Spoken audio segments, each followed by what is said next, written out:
Yeah, hello, I'm Oliver. We are from Cribster. We're making FoldApps, and maybe you know the FingerPaint Duel. We won the German Computer Games Award of last year.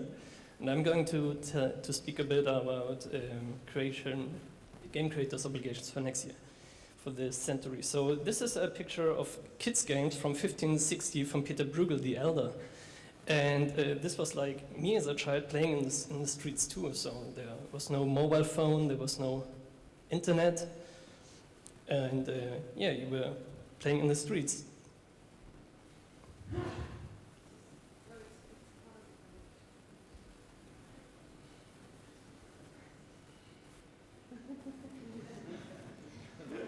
Yeah, and sometimes it was very boring too.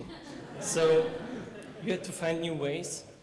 And there was, in my time, the telephones. And you had a nice social game. This was called telephone pranks. And like today, you have something which is called YouNow. And yeah, kids like to use it, and they stream on the internet, and they directly connect with foreigners all over the world, which can chat with them. And this is maybe something you don't want, like having strangers in your house, and you don't know how to control it, how to control your kids, who gets what information. So this is really an issue.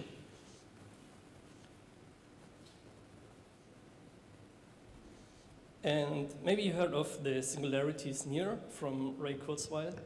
So there's a lot going on, like in the upper right you see a military drone which is remote controlled. This exists today.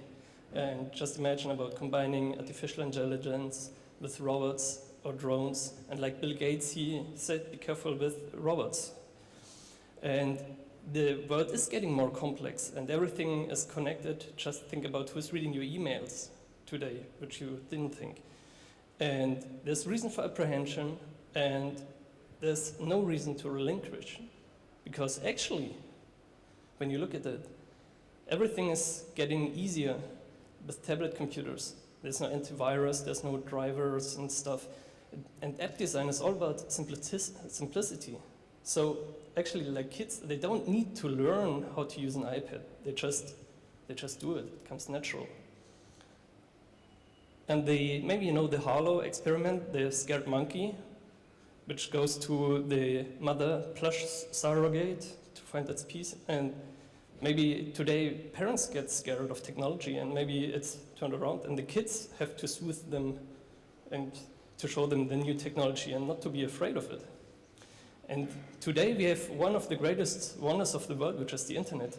This is what we made. We are connected to each other. And this is the basis to exchange knowledge, culture, values all over the world. And this is probably a great opportunity for humanity. So Maslow's hierarchy of needs is the self-actualization, and this can come through freedom of information. People need to experience it and to learn to value it and to care for it. And for example, this can be done by giving accessibility, like distributing your apps globally and give access to different languages. Like here in TinyBob, inside the app you can switch the languages. And this is a great feature, I think, to just discover different languages, which are not very everyday. And then when you go for social play, you have to be very careful with connectivity, because child privacy and safety is so important. And everybody here maybe knows copper in the US. And yeah, this is already, if your app is only appealing to kids, you have to think about copper regulations. And then you can give a rich connected creativity and to give kids the possibility to express themselves, to collaborate, like here, for example, Minecraft, Toontastic, FingerPaint World, this is ours.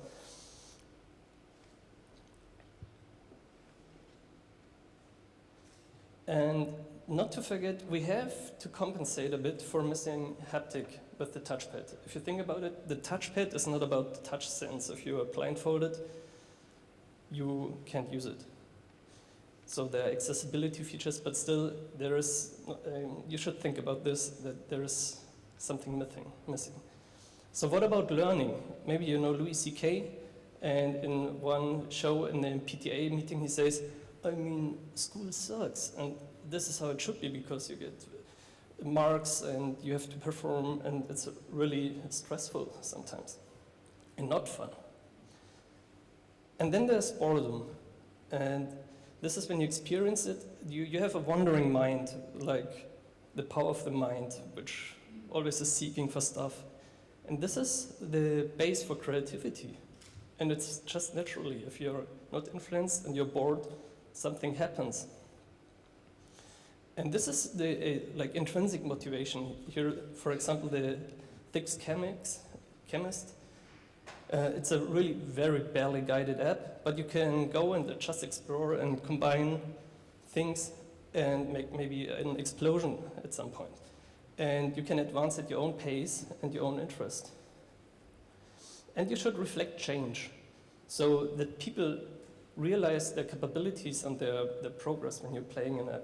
Like here in Duolingo, and you can apply your lessons learned and have a progress and really see that you're progressing and applying into stuff.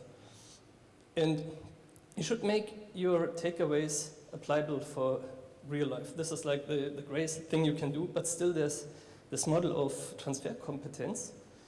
And it's always an additional effort to really use what you learned in a virtual world in the real world, so not to forget about this. And the message to the users and educators, generally, don't panic, you know.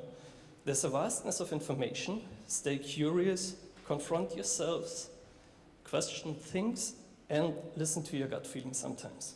So like this mother sitting together with her child and you now, and being very curious about this. Thank you.